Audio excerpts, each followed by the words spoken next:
welcome to another week on your public relations program, Your Image.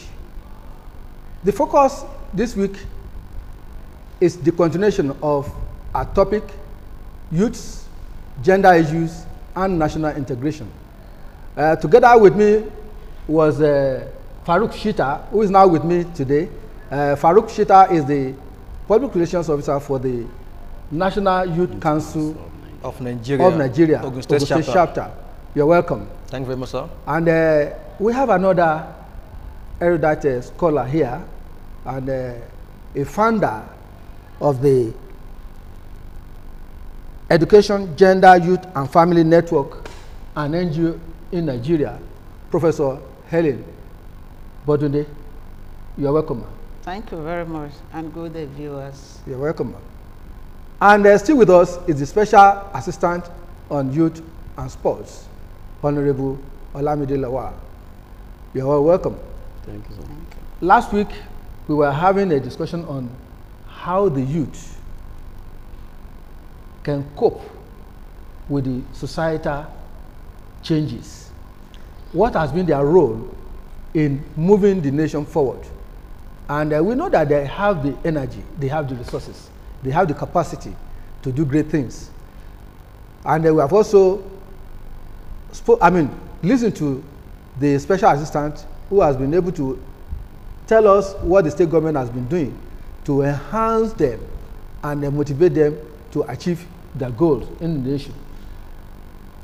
Today, Prof, you are here and you are representing the women, young girls, and others. And we want to know, when we talk of national integration, your area, your constituency, have they been included properly?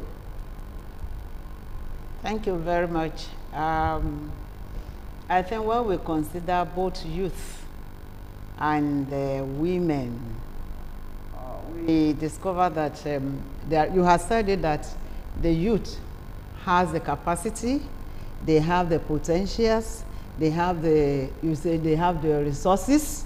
If I want to analyze that resources, we'll talk more.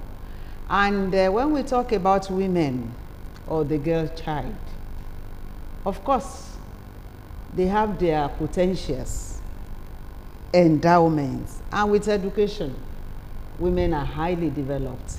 But when you talk about inclusion, I think both groups could be looked at as being marginalized. And for those of us who are in the development, we know what it is when we say that both youth and women are being marginalized. But there's a perception, Prof, there's a perception that women controls the society. So why would they why are they not included in the program? Because in the homes, they are vital. In governance, they are vital. In decision making, anybody that is not involved in decision making is vulnerable. Anyone that is not involved in decision making.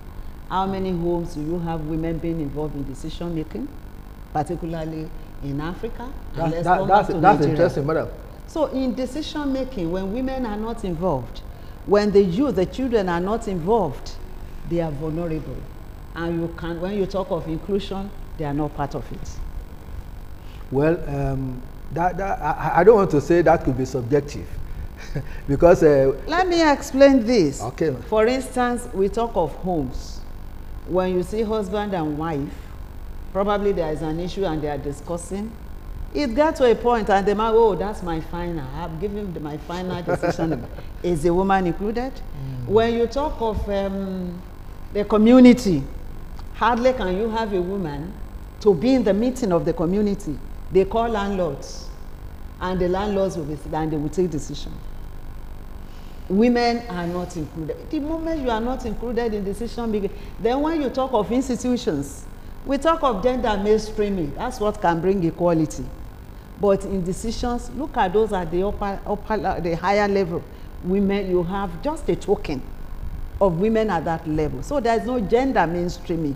And because there is no gender mainstreaming, you don't have the women in positions to take this, even when they want to take decisions, they want to make policies that will affect them, because they are not fully or well represented, then you see that there is nobody, their voice or voices are not heard. Because when you talk of, we want to make this the policy for women, I mean, it is the person who is involved that will understand what we are talking about. Well, I have no doubt that I must agree with you. Well, the society is changing, and of course, we'll be adapting. Farouk, when we compare old values and the dynamism in the society, the changes that is coming up, when we look at the global effect of what is being transmitted all over the world, look at what happens in America being mainstreaming, and Africans are imbibing that culture, that attitude. Has it not caused a negative attitude in the Nigerian youth? Yes, it has some of this borrowed culture and borrowed lifestyle of those not from Africa or Nigeria. Some of their lifestyle negates our own culture. And as young people, I would just advise that instead of us emulating what those people are doing over there, why can't we improve on our own? Of course, there are some of things that they are doing over there that are okay in terms of technology. The advancement of technology is basically from abroad, from all these advanced countries, and we can see how it has improved our life and the way we do things these days. But just that the moral decadness, the bad side of it, such as guys not using their belt, zagging, they call it zagging, and all these, some of them, even if you want to smoke, even it is even written on the park, smokers are liable to die young. And if you want to smoke, it is on medicational standard, not on the street, taking alcohol, abusing alcohol and such vices, and even courtism of a teen. These are negative vices that I want to encourage our young people to shun, and we should imbibe the spirit of our Africanism, our Nigerian culture. Our culture is so sweet, and is something that we should be proud of it. As a Yoruba person, we should be proud of our culture, and everywhere we are in the continent, we should be proud to say that we are from Ogun State. This is my culture. This is our way of life, and it should reflect in our way of life, the way we talk, in the way we dress, and everything that we exhibit. The moral value should be exhibited at every opportunity we have in the global space. Thank you very much, Honorable. How is government helping the youth to network, particularly women and girl child? How are they helping them to network and improve on their well-being? Well, regarding that's why I always like to make references. You know, last week while we were discussing this matter, I was practically making references to what we are doing in Ogun State. And in Ogun State, as Prof said, that girl child and our women, so to say, and youth are not, they are vulnerable when it comes to decision making. These are part of decadence that we met, but as a government that is trying to mainstream the gender, we are doing everything to make sure that everything is balanced. And looking at our own government, women are much more included in decision making. You know, okay. When we talk about youth, we talk about women. Women are very, very much involved in decision making.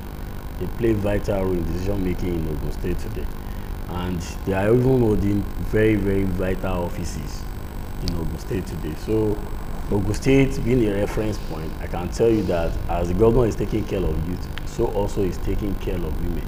Though we might not reach where we hope to be, but we are not where we were. It's an ongoing process. Yes, Thank definitely. you, And they need to encourage the governor who is doing that to keep doing more. And I can make references currently.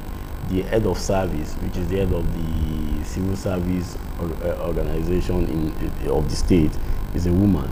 The deputy governor is a woman. The commissioner for health is a woman. The commissioner for trade and investment is a woman. We also have commissioner for women affairs. So they are cutting across. They are well much involved in the decision making. Yeah, that's a very. The statistics are very vital. And yes. On that, I want to ask Prof. Well, if what the SA has just said can't be controverted, because these are women who are in the high places and they are from homes, and I know that they have high influence. So, from your angle, how can we then engage collaborative learning in changing the scope of things, in enabling women, girl child, and other vulnerable people? How can we help them to align and be part of the national benefits? Yes, let me say I give kudos to the government of Ogun State, particularly in putting women in some sensitive positions. But I want to see the women influencing policies on women. That is when we know that they are working. We want to see them influencing policies on women. We want to see them influencing policies on girl child. We also want to see them, you know, coming into providing a kind of opportunities, you know, for networking. Mentoring is an important issue. We have them up there, and if they tell their stories, I'm sure there are a lot of things that the young ones, you know, can learn from that. And so they should leverage on this. And when policies have been, in fact, with their position, they can also work with the state assembly. They can work with state assembly. And I'm sure we also have a few women in the assembly, very few women. When we talk of local government, the last local government, thank God for the other local governments. If also had a woman. Pardon? Ifo. Okay, Ifo, okay. Ifo, so we have about 2 of them. I want most of their deputies are women. Yes, I want to see all these women coming together, because they represent they represent a group. It's not that they are there to work for women alone, but because we know women, they are there to help the family and the nation. Yes, and the moment a woman is a woman is educated, a woman is empowered, then consider families empowered, consider the nation, you know, are going places. For instance, we are talking of peace issues now. When you look at various groups or committees formed, hardly can you get a woman in that thing. And women have their role. If you go to our history as Africans, even as Nigerians, we know the role that women played. Even in the Bible, we also know the roles that women played. Let's look at our situation in Nigeria. We have women that people even take them as goddess today because of the roles they play. When men chicken out, they perform that role. And so, with that situation, we want to see these women, you know, coming together, forming a good, a formidable group in empowering women. Training is part of it. When you train a woman very well, there will be an attitudinal change. And when there is an attitudinal change, the woman will develop herself in such a way that it will affect people around her. I talk about the peace. We know how they're killing people all over the places. But even when we want to look at the issue of how can we build peace? Women have to be represented. You can't remove women from peace building. They have a role. And these are sensitive areas that I think the government Prof, should look into. let me just continue. I want to look at your NGO. I mentioned the issue of collaborative learning, and behind government response, what can we do to help ourselves as women, girl child? Because you are a specialist in collaborative learning, maybe you need to expose more on this so that women who are listening to you, girl child who are listening to you, can begin to learn, can begin to imbibe this kind of Yes, there are things we do and we are still doing. For instance, going to secondary schools, talk to girls, having them to come together as a group, and we teach them, you know, some of the things that they need to know. One, that as a young girl, you have the endowments to be who God has purposed you to be.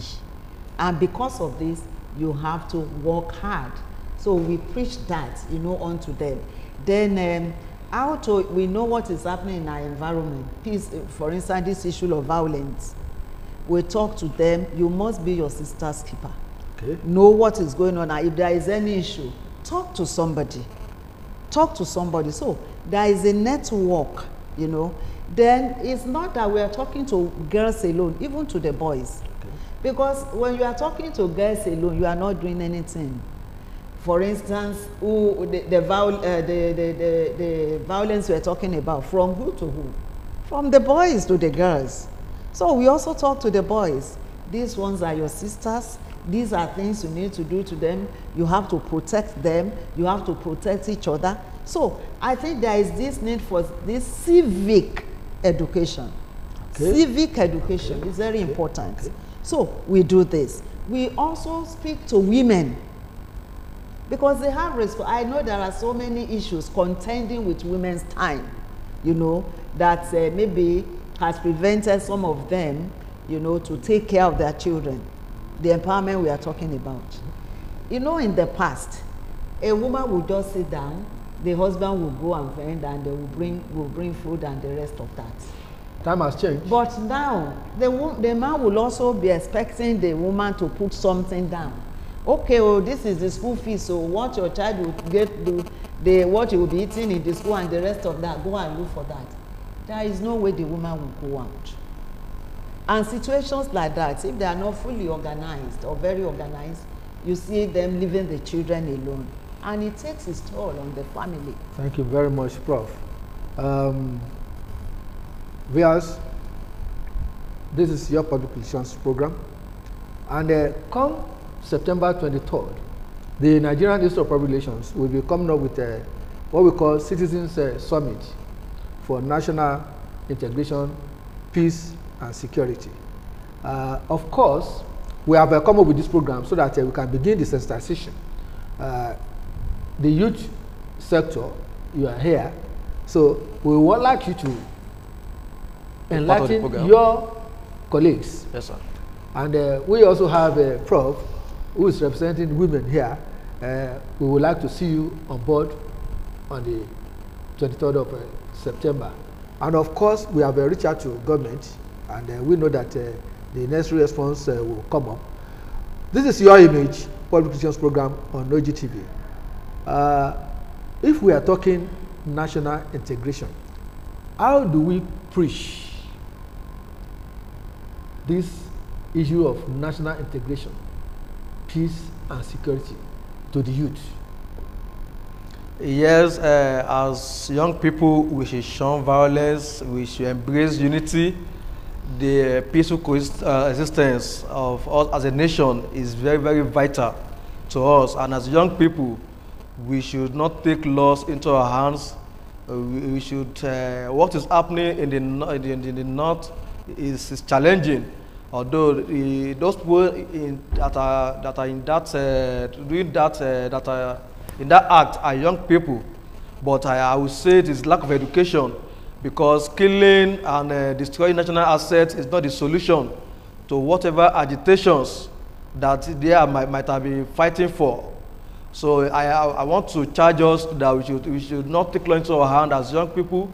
We should preach peace, talk peace, and we should come together and brainstorm together and channel our grievances in a way to the people at the leadership, in a way that they will understand without violence. In Ogun State, yes, as the state, the APS youth leadership in the state, which is the National Council of Nigeria chapter, there are issues within us from the youth constituency telling us this and that.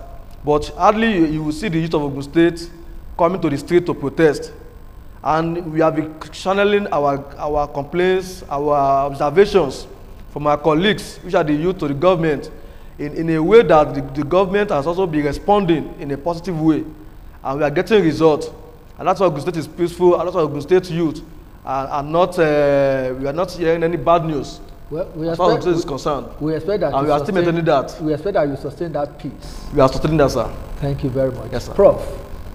Yes, I think what I will say here is that, you know, advising the youth that I think he made a point. He said education. It's not only education. When you have nothing doing, you know, when someone has nothing doing, no means of livelihood, it will be a good candidate, you know, to be recruited for any antisocial activity. And so we also want to talk, even when you have nothing doing now, we are discussing that government should come in. I'm sure government will come in, but learn whatever trade that is available to you that can make you better in future. Don't be involved. Don't be a good hand to be used for violence. And of course, for women, we have that within us, the resilience that even if it is difficult today, tomorrow it will be better. I also want to advise that whatever good that you find your hands do, please do it well. Do it well. And as much as possible, you must take care of your children by giving them the right education, the moral life, and above all, the fear of God in everything they do. Well said, Prof. Honorable Awa. So, how do you now admonish and ensure that we attain that goal for national integration, peace and security?